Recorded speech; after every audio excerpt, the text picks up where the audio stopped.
Hi, I'm Fritz with Against Psychiatry and AgainstPsychiatry.com. That's www.againstpsychiatry.com.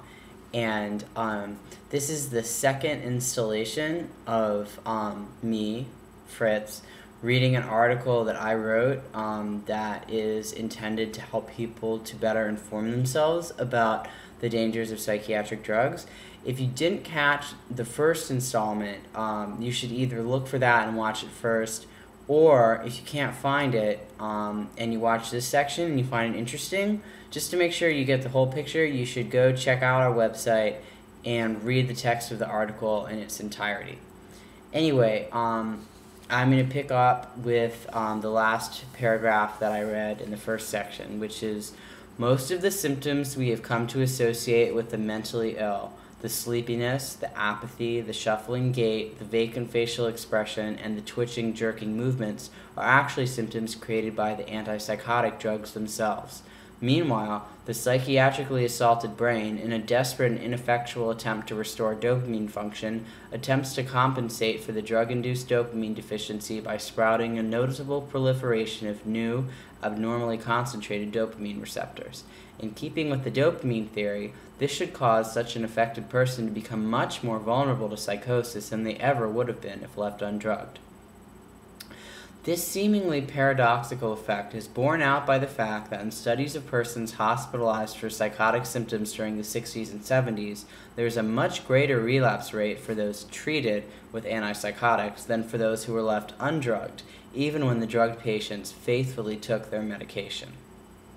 A 1978 state hospital trial conducted by Maurice Rappaport and his San Francisco colleagues showed a 27% relapse rate for young male schizophrenics treated without drugs over a 3-year period, and an alarming 62% relapse rate for the medicated group. Apparently, the brain changes brought about by use of these antipsychotic drugs actually predispose a person to psychosis. Today, with an estimated 92% of people having received a diagnosis of schizophrenia being drugged, there are very few examples left of what the natural course of what was once called madness would even look like. Once a person has been psychiatrically labeled and addicted to psychiatric drugs, whether antipsychotics, antidepressants, mood stabilizers, stimulants, benzodiazepams, or others, it can be very difficult to get off of them, for social as well as physical reasons.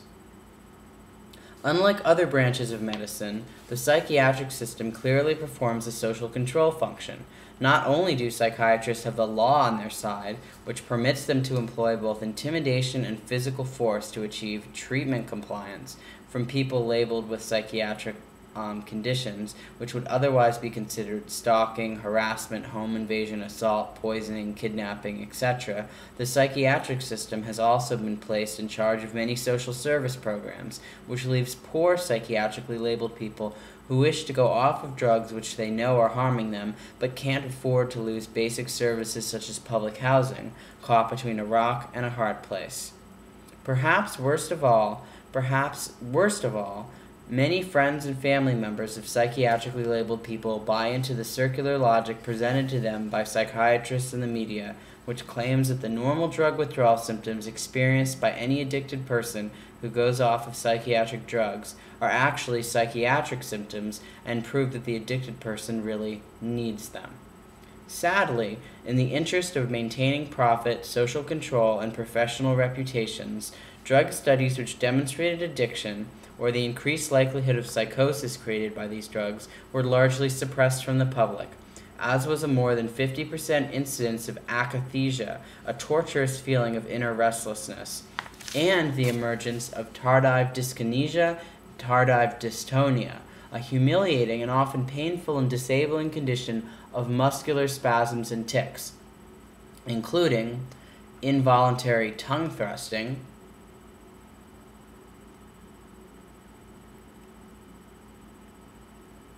eye rolling,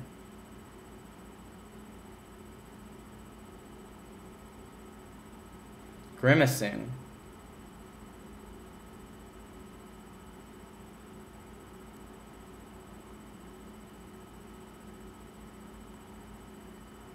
chewing motions,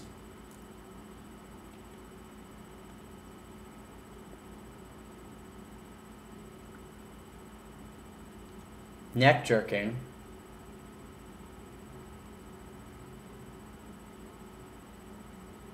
breathing problems,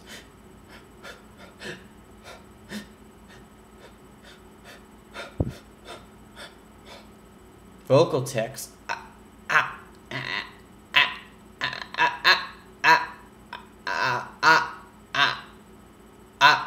and muscle spasms in the arms, legs, and torso, which can cause rigidity and or flailing or snake-like movements, making walking, cooking, bathing, and other basic activities challenging and treacherous, even confining some victims to wheelchairs. The TD syndrome varies in severity, but it results from neurological damage. If the offending drugs are not withdrawn immediately when symptoms first begin, in most cases it becomes largely permanent, even if the drugs are later withdrawn. It is estimated that every year someone is on an antipsychotic drug, they have a 5% chance of developing tardive dyskinesia, meaning that a person who is on these drugs for 5 years would have a 1 in 4 chance of developing the syndrome, and a person who is on these drugs for 20 years or more would almost certainly develop it. With antipsychotic drugs as their big medical breakthrough and major moneymaker, most psychiatrists were content to downplay tardive dyskinesia and other obviously harmful effects of the drugs, at least, of course, until the next big money medical breakthrough.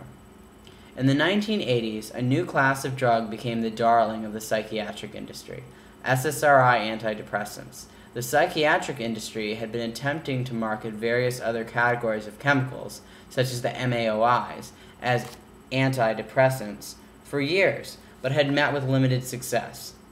This is likely because users of these monoamine oxidase inhibitors were required to abstain from a long list of foods, including chocolate and cheese, or risk sudden death, which is obviously a tough sell for the average American consumer.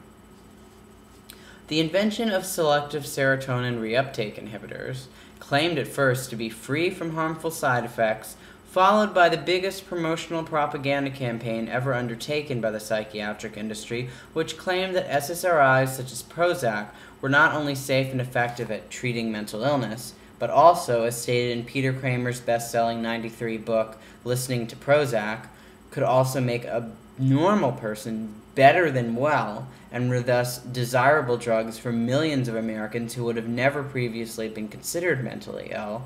would soon, with the brain-damaging, mental illness and suicide-inducing effect of these wonder drugs, radically alter the landscape of America's mental health, even more profoundly than the antipsychotic drugs that came before them. Millions of people who would have never dreamed of taking an antipsychotic with such a clearly unfashionable side effect profile were now eagerly gobbling antidepressants and forcing them down their children's throats. Meanwhile, studies were showing that Prozac produced nearly identical structural damage to the serotonin network of rats as those produced by high levels of the illicit drug ecstasy. Anyway, that's it for this section. Obviously, there's going to have to be another section because YouTube videos are only allowed to be 10 minutes long. So go ahead and find section 3 if you want to hear the next part of the article. Or if you can't find section 3, then go to my website and check it out there. That's www.againstpsychiatry.com. I'm Fritz. Thank you very much.